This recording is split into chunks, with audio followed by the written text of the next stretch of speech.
What's up guys, today we're going to be looking at a fast A-site wrap from G2. This is a super fast paced strategy that you can pull out to catch your opponents off guard. I'm also going to be giving out some more Refrag competitor tier trial codes throughout the video, so make sure you keep an eye out for them. Starting off with Hookz, he will be the first entry in this strategy, and as per usual, as the first entry, you need to be making space for your team while trying to find a couple of kills. In this round, he will be flashing off the second mid wall, and this is important to just blind any AWPer going for an early pick onto this second mid line. After throwing this flash, Hookz will also smoke the Molotov that is thrown by the CT, and this is important to just keep the pace up, and it works perfectly here to catch the arch player off guard. After finding the entry, Hookz will continue to wrap the A site while clearing out graveyard, and then he will simply just play for the post plant. Next up, we'll cover Hunter. He is effectively the second entry of this strategy, and in this role, he will be responsible for throwing a Molotov that lands behind the porch on short side. This is going to burn the typical AWP angle from the short side, while also blocking in the short players to either fight from under the porch or to simply just give up this space altogether. To throw the Molotov, you just want to keep your crosshair above the apartment's roof, and while you are running, keep within the shadow, and then you just need to jump throw the Molotov once the flower pot clears the top of the roof. This takes a little bit of practice, but it lands pretty consistently after you practice it a little bit. After throwing the Molotov, Hunter will attempt to follow Hookz out middle, and although he does get blinded here and backs off for a brief second, he will eventually follow Hookz up long and will try to trade and cover Hookz from behind, mainly trying to keep control of this long position. Once the bomb also goes down, Hunter will just simply cover long side from the Moto cubby. JKS is typically the Halls player, and in this strategy, he will continue in that role, but he will be responsible for a couple of pieces of utility as well. The first piece of utility is the default boiler Molotov that basically every Halls player should be throwing. To throw this Molotov, you just need to aim at this corner of the shadow while running, and then jump throw while you are passing under the bridge here. So that's the first piece of utility.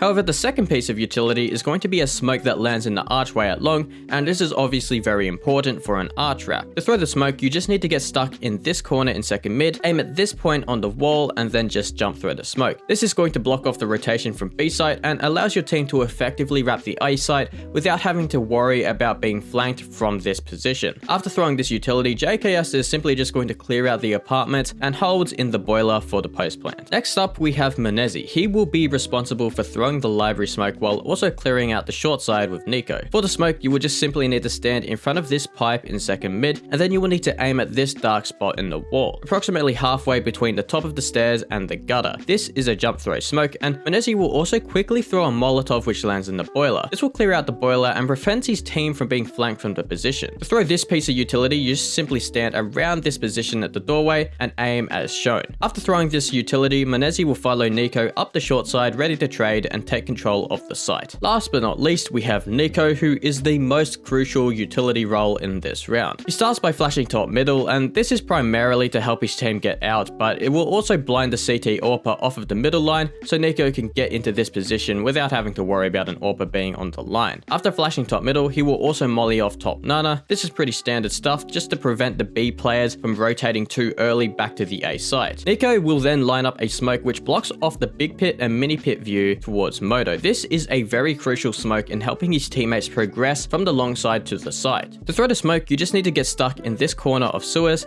and then aim up from just inside the yellow paint till just before the top of this chimney on the left. You will then just simply jump throw the smoke. To throw the smoke, you'll need a nade crosshair. I'll leave a link to the Refrag wiki in the description though, so you can get a bunch of other useful binds as well as this one to help change your game. After throwing the smoke, NiKo will also throw a flash which I consider to be the best brackets flash. To throw the flash, you will just simply stand behind this wall and then aim at this wood sticking out on the roof and left click throw. This will blind basically all of brackets, including the AWPer at long, leading to some super easy kills for your team. After throwing all of this utility, NiKo will make his way up middle and then clear out the short side with Menezi to effectively split the site with their teammates coming from the long side. So that's a complete video. If you enjoyed the content, leave a like and subscribe for more content like this. Peace out.